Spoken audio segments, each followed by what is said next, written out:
دوستو یہ دیکھیے چیئرمین پاکستان علماء کونسل حافظ محمد طاہر محمود اشرفی کو وزیر اعظم پاکستان نے اسلامی اور خلیجی ممالک اور بین المذاہب ہم آہنگی کے لیے کوآرڈینیٹر مقرر کر دیا۔ حافظ محمد طاہر محمود اشرفی بطور نمائندہ خصوصی بھی ذمہ داری کو ادا کرتے رہے ہیں اور موجودہ حالات کے تناظر میں رابطہ کاری اور تعلقات میں مضبوطی اور بہتری میں ان کی اہم ذمہ داری ہوگی۔ یہ کسی ایک حکومت، کسی ایک لیڈر یا کسی ایک دور تک محدود نہیں، بلکہ یہ مسئلہ سسٹم، گورننس، لیڈرشپ اور میرٹ سے جڑا ہوا ہے۔ دنیا کی تاریخ ہمیں یہ بتاتی ہے کہ قومیں افراد سے نہیں بلکہ ڈیسیجن سے بنتی ہے اور بگڑتی بھی ہے، اور یہ فیصلے وہ لوگ کرتے ہیں جو اقتدار کے ایوانوں میں بیٹھے ہوتے ہیں، مگر اصل سوال یہ ہے کہ ان کے گرد بیٹا کون ہوتا ہے؟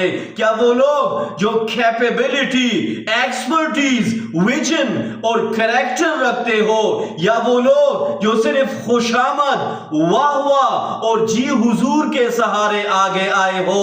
آج کا پاکستان اسی بنیادی سوال کا جواب مانگ رہا ہے۔ دنیا کی ترقی یافتہ ممالک میں اگر آپ دیکھیں، چاہے وہ یونائٹڈ اسٹیٹس ہو، جرمنی ہو، چائنا یا جاپان ہو، وہاں سربراہ مملکت اکیلا کچھ نہیں ہوتا بلکہ اس کے ساتھ ایک پوری ٹیم ہوتی ہے جس میں ایڈوائزرز، کنسلٹنٹس، ٹیکنوکریٹس اور پالیسی ایکسپرٹ شامل ہوتے ہیں۔ یہ لوگ میرٹ پر منتخب کیے جاتے ہیں، ان کی کوالیفیکیشن، ٹریک ریکارڈز اور اچیومنٹس دیکھی جاتی ہے۔ مثال کے طور پر جب کسی ملک کو اکنامک کرائسس کا سامنا ہوتا ہے تو وہ ایسے ماہرین کو آگے لاتے ہیں جو اکنامکس، فائنانس اور گلوبل مارکیٹس کو سمجھتے ہو۔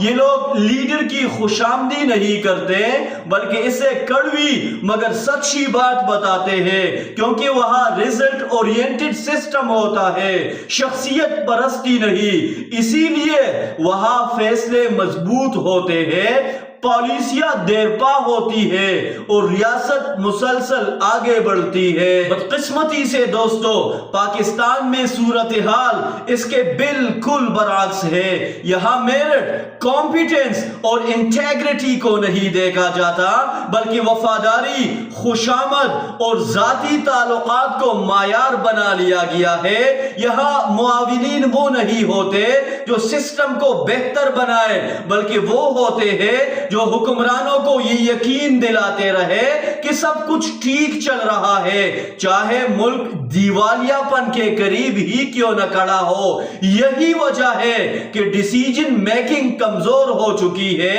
اور پالیسی فیلئر ایک معمول بن چکی ہے۔ معاون کا اصل مطلب ہوتا ہے گائیڈ، سپورٹ اور کریکٹ کرنا، لیکن ہمارے ہاں معاون کا مطلب بنا دیا گیا ہے ڈیفینڈ اور جسٹیفائی کرنا۔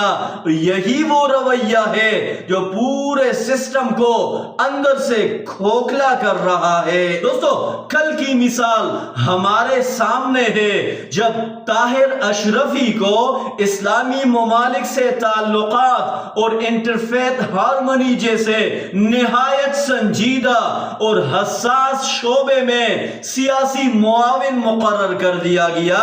سوال یہ نہیں ہے کہ کوئی شخص اچھا ہے یا برا، اصل سوال یہ ہے کہ کیا یہ تقرری، میرٹ، ایکسپرٹیز اور انٹرنیشنل کریڈیبلٹی کی بنیاد پر ہوئی۔ جب یہ تقرر یا خوشامد پر ہوگی تو نتائج پھر ہمارے سامنے ہوں گے۔ آج ملک کی اکانومی کمزور ہے، خزانہ خالی ہے اور ریاست اپنے اثاثے بیچ رہے ہیں۔ پہلے پی آئی اے کو بیچ دیا اور ابھی ایک ایک کر کے تمام کی تمام چیزیں بیچی جا رہی ہے۔ سوال یہ نہیں ہے کہ پاکستان برباد کیوں ہو رہا، کیا پاکستان کے پاس وسائل نہیں، بات یہ نہیں ہے۔ بات اور سوال یہ ہے کہ پاکستان کے پاس right people at right place موجود نہیں ہے۔ دوستو، تاریخ کا ایک اٹل اصول ہے کہ قومیں اس دن زوال کا شکار ہو جاتی ہے جس دن وہ میرٹ کو چھوڑ دیتی ہے، جب لیڈر خود خوشامد پسند بن جائے اور اپنے ارد گرد بھی خوشامدی جمع کر لے تو نہ سچ باقی رہتا ہے نہ اصلاح کی کوئی گنجائش رہتی ہے۔ آج ہمیں بطور قوم یہ فیصلہ کرنا ہوگا کہ ہمیں شارٹ ٹرم پریز چاہیے یا لانگ ٹرم پروگریس، کیونکہ ملک خوشامدی سے نہیں بلکہ صلاحیت، دیانت اور درست ڈیسیجن سے چلتے ہیں۔ اگر ہم نے آج میرٹ کو بحال نہ کیا تو کل تاریخ ہمیں ایک قوم کے طور پر نہیں بلکہ ایک وارننگ ایگزامپل کے طور پر یاد رکھے گی۔